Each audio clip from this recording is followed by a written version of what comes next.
आवाज को क्या हो गया है? मोदी जी को तीसरी बार प्रधानमंत्री बनाना है या नहीं बनाना है? 400 पार कराना है या नहीं कराना है?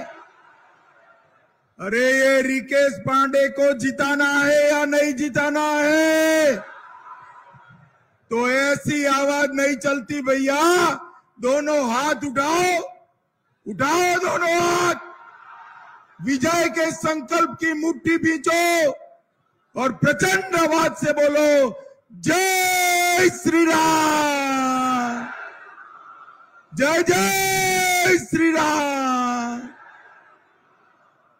मंच पर उपस्थित उत्तर प्रदेश के यशस्वी प्रदेश अध्यक्ष श्रीमान भूपेन्द्र चौधरी जी, हमारे महासचिव भाई संजय राय जी, संजय सेठ सांसद महोदय, श्री त्र्यंबक तिवारी जी, श्री संजय सिंह जी, मंच पर बैठे हुए कमलेश मिश्रा जी, जितेंद्र राय, श्रीमान हरिओम पांडे जी, श्याम सुंदर वर्मा जी, सुरेश तिवारी जी, धर्मेंद्र प्रताप जी, अवधेश त्रिवेदी जी, और आज जिनको जिताने की मैं अपील करने के लिए आया हूं, मेरे मित्र और आपके प्रत्याशी भाई रिकेश पांडे के लिए जोर से ताली बजाओ जरा। और आज की सभा में भैया ये तो रैली नहीं है, रेला है, रेला है। जहां नजर करो वहां मुंड ही मुंड दिखाई पड़ते हैं। आज की सभा में आए हुए प्यारे भाइयों, बहनों, माताओं और मेरे जिगर के टुकड़े जैसे युवा मित्रों, आप सभी को नमस्कार। भाइयों बहनों, सबसे पहले ये पवित्र शिव बाबा मैदान में स्थित शिव जी को प्रणाम कर कर मेरी बात की मैं शुरुआत करना चाहता हूं। भाइयों बहनों, अयोध्या में विराजमान रामलल्ला जो 500 साल के बाद टेंट से निकलकर भव्य मंदिर में बैठे हैं, वो रामलल्ला के चरणों में भी मैं प्रणाम करना चाहता हूं। बाबा गोविंद साहेब, श्रवण धाम, झारखंडी धाम, ये सभी पवित्र यात्रा स्थानों को मैं प्रणाम करता हूं। आज भगवान बुद्ध की जयंती है। बुद्ध पूर्णिमा के अवसर पर समग्र दुनिया के बुद्ध के अनुयायियों को मैं शुभकामनाएं देना चाहता हूं। भाइयों बहनों, राम मनोहर लोहिया और जयराम वर्मा जी को भी याद करना चाहता हूं। भाइयों बहनों, ये हमारे श्रवण धाम को अयोध्या का पूर्वी द्वार कहा जाता है। यही जगह है जिन्होंने प्रभु श्री राम के वनवास की नींव डाली, और अगर राम का वनवास न हुआ होता तो रावण का काम कभी तमाम न हुआ होता।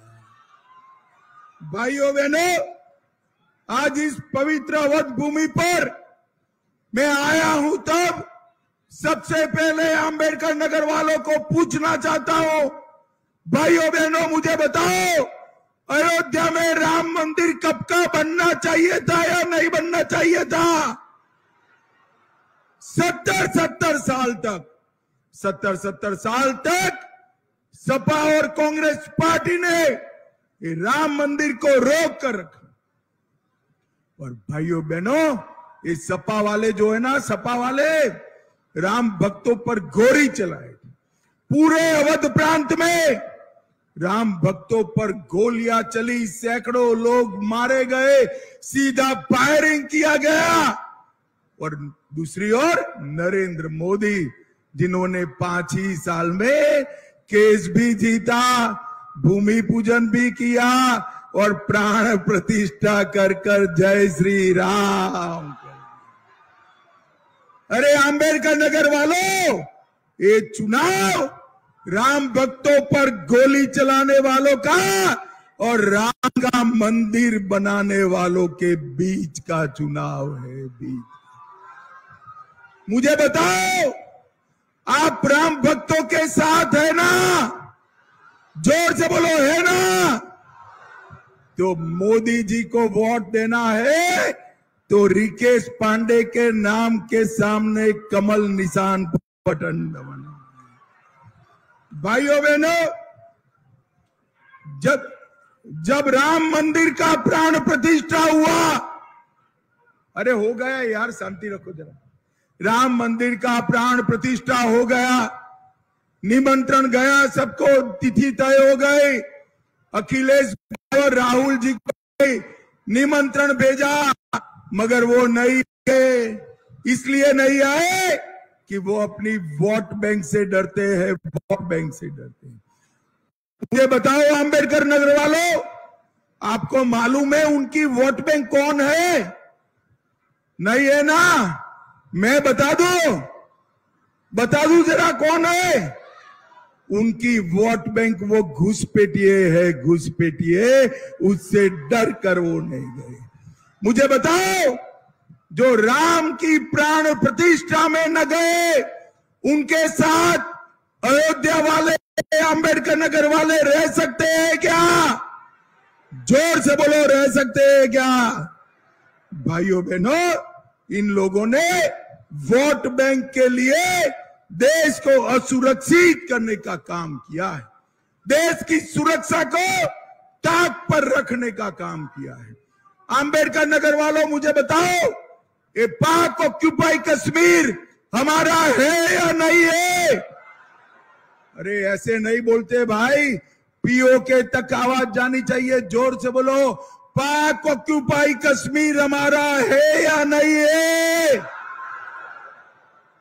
ये कांग्रेस वाले डराते हैं कि पाकिस्तान के पास एटम बम है, पाक ऑक्यूपाई कश्मीर मत मांगियो।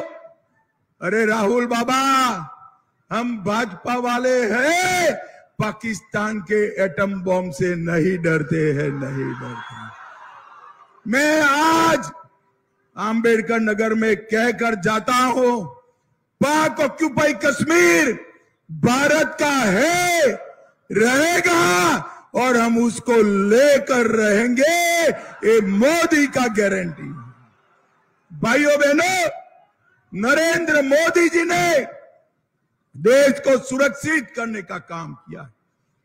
ये जो सोनिया मनमोहन की सरकार थी, सपा बसपा के समर्थन से चलती थी, उस वक्त आए दिन पाकिस्तान से आलिया, मालिया, जमालिया घुस जाते थे, बम धमाके करते थे। मोदी जी को आपने प्रधानमंत्री बनाया, उरी और पुलवामा में फिर से बम धमाका किया। 10 ही दिन में मोदी जी ने पाकिस्तान के घर में घुसकर आतंकवादियों का सफाया करने का काम मोदी जी ने। मुझे बताओ भाइयों बहनों, एक घमंडिया गठबंधन देश को सुरक्षित कर सकता है क्या? मैं आज इस मंच से पूछना चाहता हूं, ऐसा होने वाला नहीं है। प्रधानमंत्री तो मोदी ही बनेंगे, मगर राहुल बाबा, आपको बहुमत मिल जाता है तो आपका प्रधानमंत्री का प्रत्याशी कौन है? अंबेडकर नगर वालों, आप बता सकते हो क्या? बता सकते हो?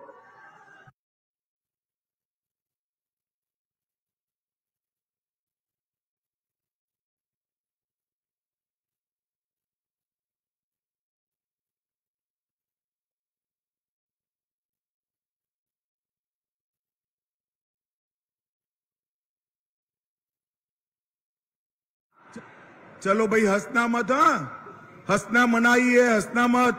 राहुल बाबा बन सकते हैं क्या? अरे क्यों हंसे यार आप? हंसने की बात नहीं है। जब इनको पूछा जाता है आपका प्रधानमंत्री कौन है, ये जवाब नहीं देते। इनके एक नेता ने सच बता दिया। क्या बताया? हम 5 साल बारी बारी प्रधानमंत्री बनेंगे। बोले आंबेडकर नगर वालों, 130 करोड़ का देश ऐसे चल सकता है क्या? अरे जोर से बोलो, चल सकता है क्या? मुझे बताना, ये बारी बारी प्रधानमंत्री पाकिस्तान को मुंह तो जवाब दे सकता है? कौन दे सकता है? अरे जोर से बोलो, कौन दे सकता है? देश को कोरोना से कौन बचा सकता है? चंद्रयान को चंद्रमा पर कौन पहुंचा सकता है?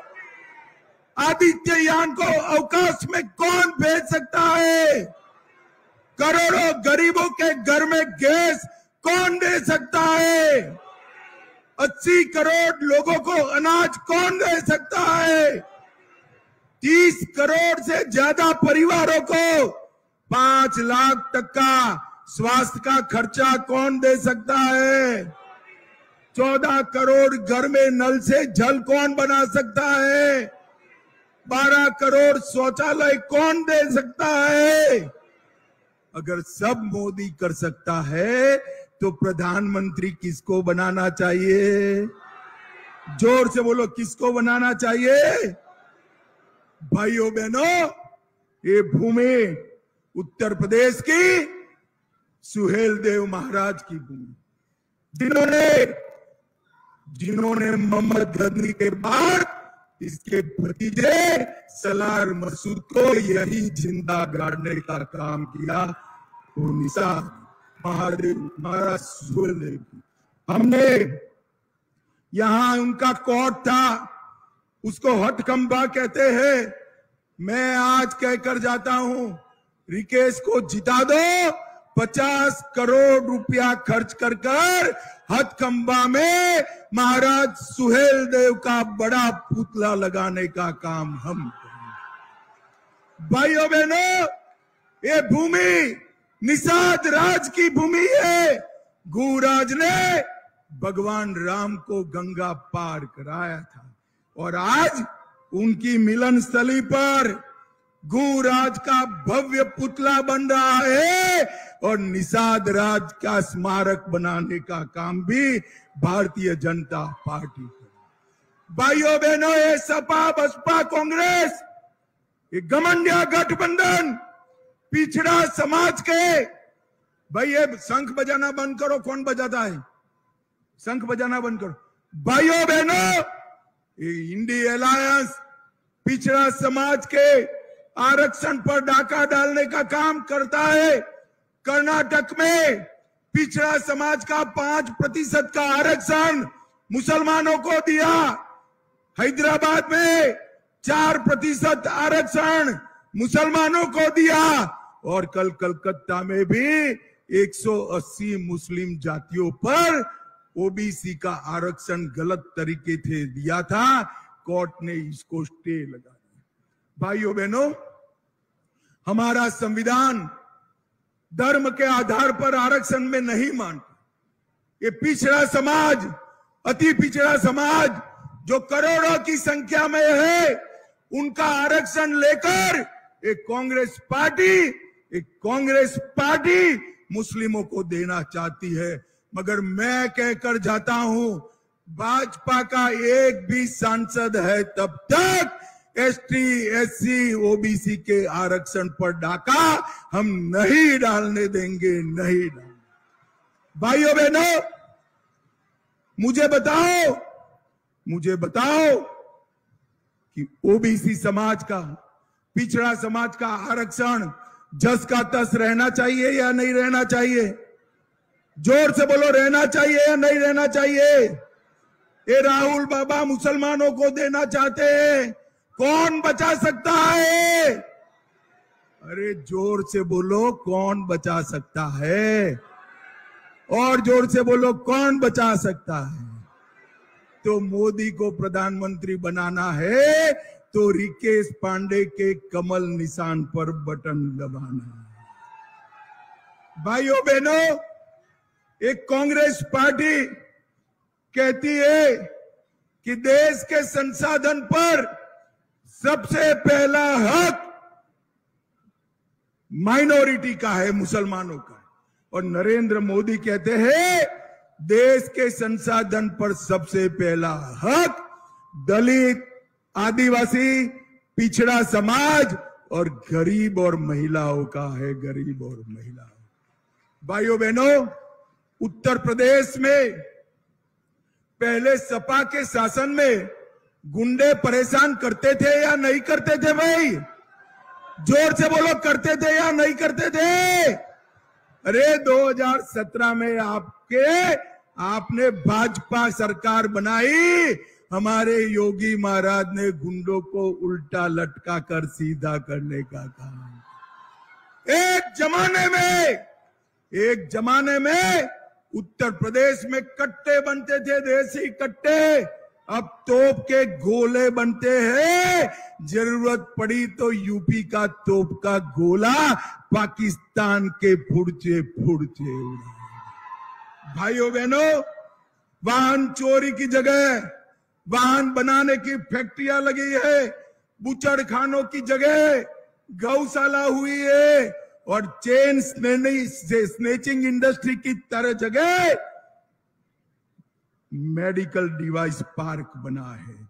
भाइयों बहनों, मैं आज कहने आया हूं, आज उत्तर प्रदेश के अंदर ढेर सारा काम करने का हमने काम किया है मोदी जी ने। हमारे अंबेडकर नगर में भी कटका और बेवाना में 2 इंडस्ट्रियल कॉरिडोर आए हैं। अकबरपुर में 4 रोड बना है। माया बाजार गोसाईगंज से अकबरपुर बाजार तक बाईपास स्वीकृत कर दिया गया है। महादेवघाट टांडा का सौंदर्यीकरण हो रहा है। 400 केवी की नई हाई टेंशन लाइन आपके यहां पहुंच गई है। पुंथर झील का जीर्णोद्धार हो रहा है। लगभग 64,000 गरीबों को घर मिला है। 1,74,000 माताओं को गैस का सिलेंडर मिला। 3,15,000 माताओं को नल से जल मिला। 4,24,000 घरों में शौचालय बनाए। किसान सम्मान निधि 4 लाख किसानों के घर में पहुंचाने का काम नरेंद्र मोदी जी ने किया। भाइयों बहनों, एक जमाने में हमारे उत्तर प्रदेश में 2007 से 2012 में 20 मिलें बंद कर दी थी। हमने उसको चालू किया। चीनी मिलों को चालू करने का काम भाजपा ने किया और 5 चीनी मिलें नई बनाई है। और मैं बताने जा रहा हूं भाइयों बहनों, मोदी जी ने चीनी मिलों का पेमेंट रेगुलर हो और उनको इथेनॉल का रेट मिले, इसलिए भी ढेर सारे काम नरेंद्र मोदी जी ने किए। भाइयों बहनों, आज मैं आपको बड़े हृदय से पूछना आया, जो लोग अपने बेटे बेटों के लिए काम करे, बेटी के लिए, दामाद के लिए, भतीजे के लिए, वो अंबेडकर नगर के युवाओं का भला कर सकता है क्या? किसानों का कर सकता है क्या? महिलाओं का कर सकता है क्या? गरीबों का कर सकता है क्या? देखिए भाई, ये सोनिया गांधी राहुल बाबा को पीएम बनाने के लिए पॉलिटिक्स में है। ममता बनर्जी भतीजे को सीएम बनाने के लिए पॉलिटिक्स में है। शरद पवार बेटी को सीएम बनाने के लिए पॉलिटिक्स में है। उद्धव ठाकरे अपने बेटे को मुख्यमंत्री बनाने के लिए पॉलिटिक्स में है। स्टालिन साहब अपने बेटे को मुख्यमंत्री बनाना चाहते हैं और नरेंद्र मोदी 130 करोड़ को समृद्ध करना चाहते हैं। भाइयों बहनों, मुझे बताओ, जो देश को समृद्ध करे, देश के गरीब युवा, महिला, किसान को समृद्ध करे, उसको वोट देना है या अपने बेटे बेटी को मुख्यमंत्री प्रधानमंत्री बनाए उसको देना है? बताओ भाई, जरा जोर से बुलाओ, किसको देना है? सब जगह से, देश में मैं जहां जहां जाता हूं, पूरब पश्चिम उत्तर दक्षिण सब जगह यही आवाज आती है, मोदी मोदी मोदी मोदी मोदी। और भाइयों बहनों, ये मोदी मोदी के जो नारे लगते हैं ना, इसने 5 ही चरण में चुनाव का परिणाम तय कर दिया है। जानना है क्या? जोर से बोलो तो बताऊं, जानना है? देखो, 5 चरण में मोदी जी 310 सीट जीत चुके हैं और ये सपा कांग्रेस का सुपड़ा साफ हो गया है। राहुल बाबा, कान खोल कर सुन लो, 4 तारीख को आप 40 के अंदर सिमटने वाले हो और अखिलेश जी, आपको तो 4 भी नसीब नहीं होने वाली है, 4 भी नसीब। मोदी जी 400 पार कर फिर से प्रधानमंत्री बनने वाले हैं। भाइयों बहनों, हमारा मंडप छोटा पड़ गया, टाइम गलत पड़ गया, आप समय से पहले आए और ये रिकेश की कल्पना से ज्यादा आ गए। रोड पर भी भगवा ही भगवा है, खुली धूप में भगवा भगवा है। ये प्यार जो है उसने तय कर दिया है, नरेंद्र मोदी जीतेंगे। रिकेश पांडे को लाखों मत से जिताओगे क्या? जिताओगे? भाई आप हो 50,000 लोग, लाखों मत से कैसे जिताओगे बताओ तो? मैं भी बनिया हूं, ऐसे नहीं मान लूंगा भाई। बताओ कैसे जिताओगे? मैं आइडिया बताओ, मैं एक आइडिया लेकर आया हूं, बताओ करोगे क्या? कितने लोगों के पास मोबाइल है? हाथ उठाओ तो जरा, हाथ उठाओ। अब जिन जिन के पास मोबाइल है, रैली समाप्त होने के बाद उत्तर प्रदेश में 50 लोगों को, काका को, काकी को, माँ को, पिता को, भाई को, भाभी को, बुआ को, फूफा को, 50 लोगों को फोन करने हैं कि रिकेश पांडे को कमल निशान पर बटन दबाकर जिताना है। करोगे क्या? जोर से बोलो, करोगे क्या? पक्का मोदी जी को प्रधानमंत्री बनाओगे? 400 पार कराओगे?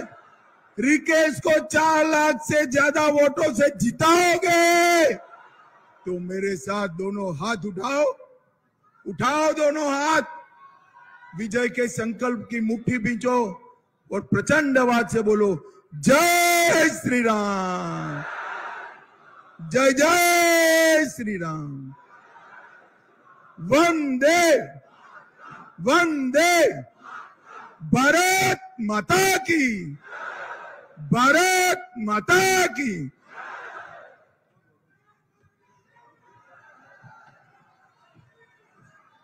चलो।